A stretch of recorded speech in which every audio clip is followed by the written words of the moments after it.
ओम श्री सद्गुरु देव भगवान की जय। दोस्तों, मैं हूं आपका दोस्त सागर विश्वकर्मा। आपका बहुत बहुत स्वागत है मेरे चैनल विश्वकर्मा सागर ट्यूटोरियल में। तो दोस्तों, आज के वीडियो में मैं आपको बहुत ही महत्वपूर्ण जानकारी देने वाला हूं दोस्तों। तो दोस्तों, आप वीडियो को जरा सा भी स्किप मत कीजिएगा। अगर आप ये स्किप कर देंगे तो ये जो जानकारी है आपसे छूट जाएगी।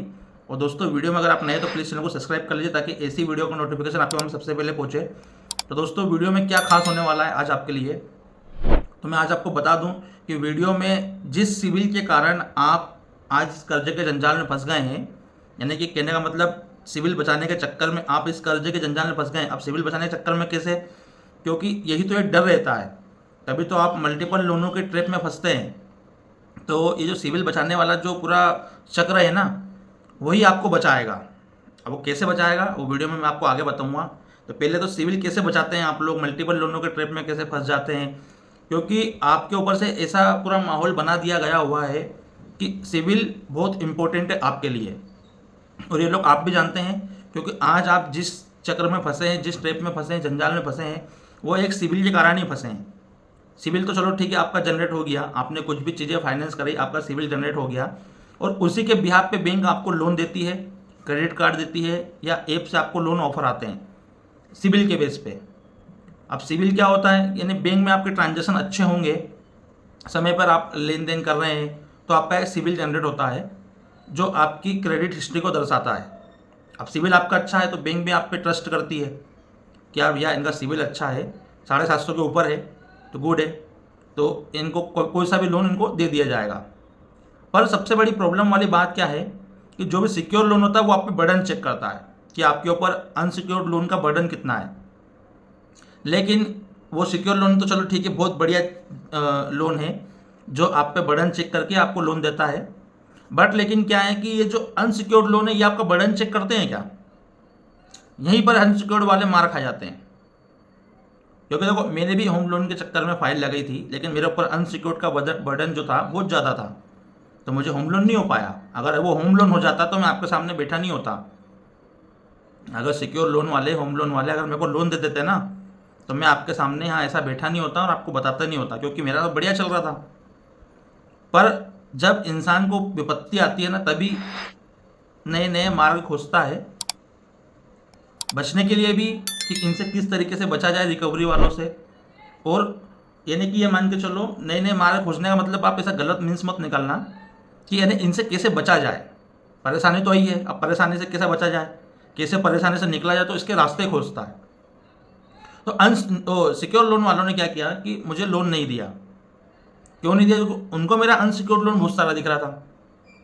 तो ये तो सिक्योर लोन की बहुत अच्छी बात है, नहीं कहने का मतलब। लेकिन अनसिक्योर्ड जो लोन है वो आपका बर्डन चेक क्यों नहीं करता है?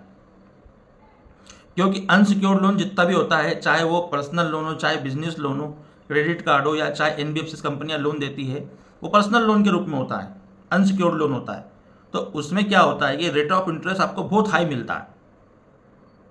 अब वो हाई तो मिलता है, इसके कारण क्या है कि वो आपसे इतना कमा लेते हैं ना। आप पेमेंट भर रहे हो, ठीक है, इधर से निकाल के उधर भर रहे हो, उधर से निकाल के उधर भर रहे हो, तो उधर भी कमाते हैं वो लोग। परसेंट तो मिलता है, ब्याज तो मिलता ही है। और ऐसे हर कोई थोड़ी डिफॉल्ट करके बैठा हुआ है, सभी लोग समय पे भरते हैं। तो उनसे क्या है, एक तरफ अगर उनको नी भी मिल रहा है और एक तरफ उनको अच्छा इंटरेस्ट मिल रहा है, तो वो सब बैलेंसिंग कर लेते हैं वो लोग। इसलिए अनसिक्योर्ड लोन बहुत यानी मात्रा में बढ़ रहा है। छोटे छोटे लोन देते हैं, फिर आपकी देखते हैं कि लेन देन कैसा है, फिर आपको बड़ा लोन देते हैं, फिर आपको बड़ा लोन देते हैं। तो वो पर आपका बर्डन चेक नहीं करते हैं।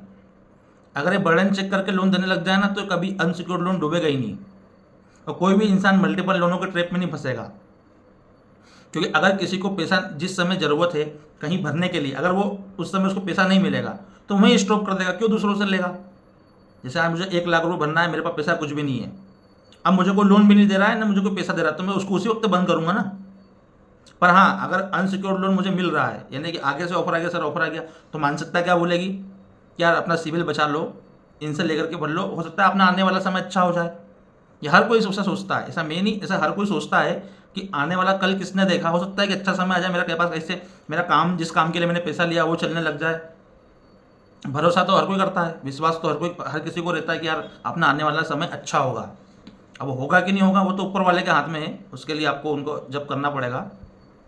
बट लेकिन अभी की कंडीशन में क्या है कि बस भरोसा अपन कर लेते हैं।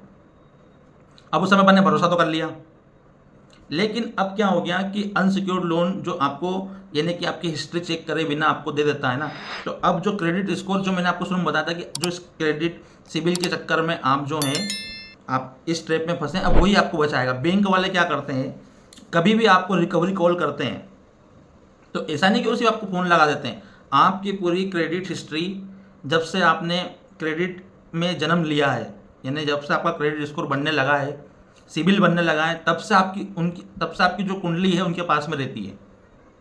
अब इसमें क्या है कि जो जेन्युइन डिफॉल्टर होते हैं, बैंक भी समझती है, एजेंसी भी समझती है, एजेंसी चलो ठीक है, एजेंसी का तो वो तो रिकवर करने के लिए देते हैं, लेकिन बैंक समझती है आपको, तो जो केस करते हैं ना वो बैंक ही करवाती है। अब बैंक को मालूम है आपकी हिस्ट्री कैसी है, आपने कितने ऑन टाइम पेमेंट किए हैं, आप कितने सालों से उनका प्रोडक्ट है, चाहे पर्सनल लोन हो, चाहे क्रेडिट कार्ड, चाहे एनबीएफसी लोन हो, आप यूज़ कर रहे हैं, या आपके अदर कितने लोन चल रहे हैं। फिर उन समय उनका दिमाग जागता है कि इसका पहले पूरा रिकॉर्ड तो निकालो कि बंदा है कौन।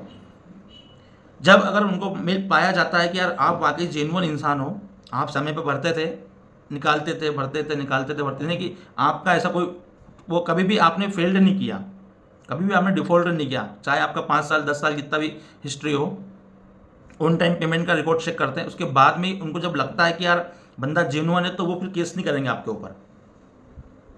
अब दोस्तों इसमें बहुत से लोग बोलेंगे कि यार छोटे से अमाउंट के लिए तो केस कर दिया था, मात्र 26,000 के लिए। तो दोस्तों देखो 26,000 रुपये के लिए केस इसलिए कर देते हैं क्योंकि उस पर 12.5% की ड्यूटी भरना होती है। तो मैंने पहले ही बताया था कि 12.5% की ड्यूटी मात्र 2,500-3,000 रुपये समथिंग होगा, तो भर दिया उन्होंने। एक फाइनेंस है तो लोकल प्राइवेट फाइनेंस है, हो सकता है उसने डराने के लिए और वो छोटे मोटे अमाउंट के लिए केस करता है तो उसका पैसा निकल भी जाता हो। हमारे सब्सक्राइबर ही बोल रहे थे, बोले कि सर मैं कैसे अरेंज करके इनका दे देता हूँ, 10,000 रुपये तक का मैंने इनको सेटलमेंट के लिए बोला हुआ है, पर वो मान ही नहीं रहे, बोले नहीं हमको तो पूरा ही अमाउंट चाहिए। तो पूरे अमाउंट चाहिए तो आपने कोर्ट केस कर दिया, तो फिर कोर्ट में निपटना आप। यानी उनको अपने फाइनेंस अपनी कंपनी के ऊपर कितना भरोसा है कि हमने केस कर दिया तो अब आप कोर्ट में ही मिलना।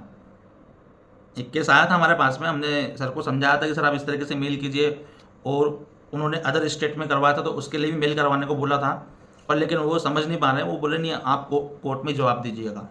तो ठीक है, कोर्ट में जवाब देंगे, जब पैसे ही नहीं इंसान के पास में तो क्या करेंगे। तो क्या मात्र छोटे से अमाउंट के लिए केस करते हैं, लेकिन जो बड़े बड़े अमाउंट के लिए है, बैंक आपकी हिस्ट्री चेक करता है कि आप वाकई आपकी क्रेडिट हिस्ट्री सही है, आपका सिविल सही था, आप किस कारण। और देखो दोस्तों, अगर आपका ऑन टाइम पेमेंट का जो नंबरिंग आपकी ज़्यादा है ना, तो आपका सिविल बहुत धीरे धीरे डाउन होगा, ऐसा नहीं कि एकदम से डाउन हो जाएगा। अरे किसी का कल ही सिविल बना और उसने आज ही डिफॉल्ट कर दिया तो सिविल पूरा गिर जाएगा, लेकिन जिसने करीबन 100 बार अपना ऑन टाइम पेमेंट भरा है वो 10 बार नहीं भरेगा, तो कितने 10% से कम होगा ना। तो ऐसे ही होता है, ऑन टाइम पेमेंट हमारा बहुत ज़्यादा है तो हमारा सिविल जो है बहुत धीरे धीरे गिर रहा है। बहुत से लोग क्वेश्चन भी करते हैं कि सर आपका सिविल तो पूरे कम हो गया होगा, तो ऐसा नहीं है, बहुत धीरे धीरे मेरा सिविल गिर रहा है क्योंकि मेरा ऑन टाइम रिकॉर्ड बहुत ज़्यादा है।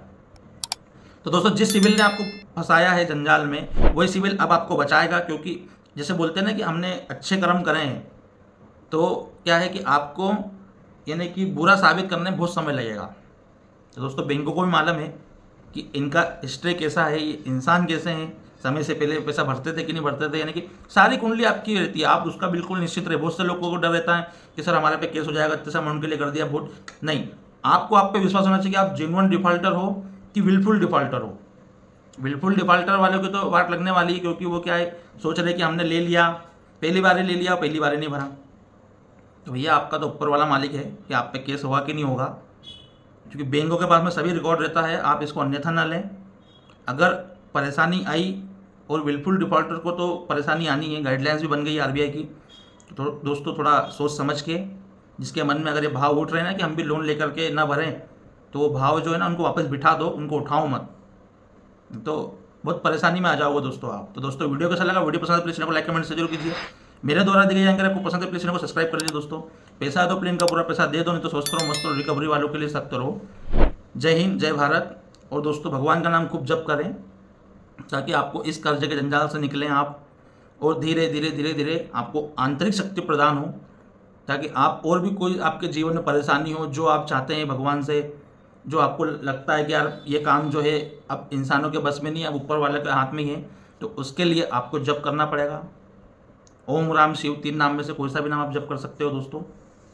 तो आपको क्या है, अंदर से ही अनुभूति होगी कि हाँ कि अब मेरा बढ़िया चल रहा है, तो उसके लिए आपको जप करना पड़ेगा दोस्तों। ओम श्री सद्गुरु देव भगवान की जय।